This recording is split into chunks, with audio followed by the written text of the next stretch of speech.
Friends, this is Devrudra Pramanik and you are watching my channel Physics Friends.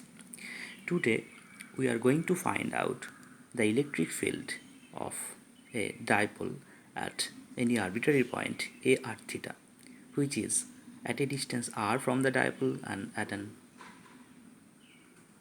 inclination angle theta with the dipole. We are going to find the electric field at A in terms of r and theta. So naturally we will use plane polar coordinate of variable r and theta. In this coordinate system we will have to find the two components of the electric field, one along this direction, that is r increasing direction, and the second one is along this direction, which is along theta increasing direction. Along this direction we have considered a unit vector r cap, and along this direction, that is along theta increasing direction, we have taken the unit vector as theta cap. Now look at this figure. The dipole P of moment P produces an electric field twice P by 4 pi epsilon naught r cube at an axial point and P by 4 pi epsilon naught r cube at a point on the perpendicular bisector plane of this dipole. We know this in our previous class. We have discussed about these two results. In this problem, we divide this dipole moment P into its two components. As P is a vector, so we can do it. One component along R and the second component P sin theta, P cos theta along R, and the second component P sin theta along its perpendicular direction, that is along this direction theta cap.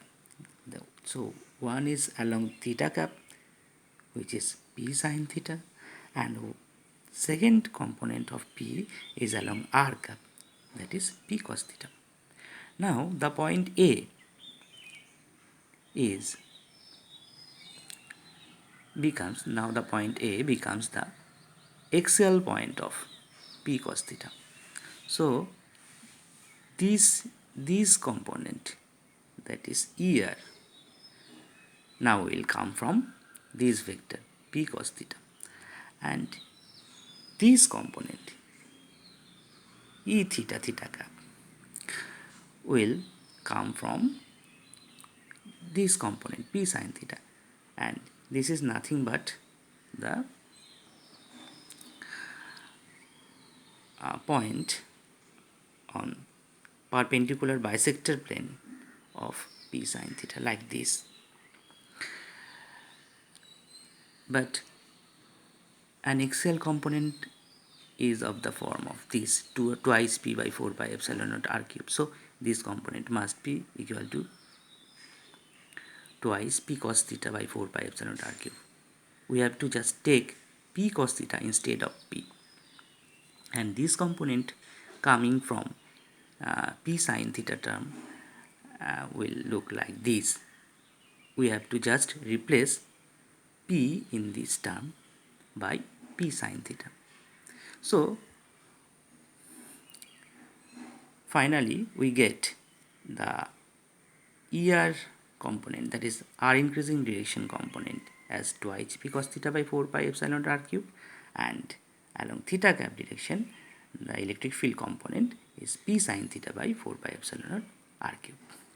So total electric field at A must be the sum of these two terms, and it will be like this: E is equal to twice P cos theta by 4 pi epsilon naught r cube r cap plus P sin theta by 4 pi epsilon naught r cube theta cap. The common term P by 4 pi epsilon naught r cube is taken outside the bracket. So finally we get the electric field like this one. And what about the magnitude of this electric field? We have to just take the square of these two components and sum this and take a root over this. We know this. Finally, you get the magnitude of the electric field as this square 4 cos square theta plus this term square sin square theta root over finally you get p by 4 pi epsilon naught r cube 3 cos square theta plus 1 to the power 1 by 2. Now one thing more. Let the resultant electric field E makes an angle phi with this component, that is r cap. Then tan phi would be this component by this component, that is E theta by E r. But this is E theta term, this is E r term. So E theta by E r will give P by 4 pi epsilon r cube will cancel out. We get tan phi as E theta by E r is equal to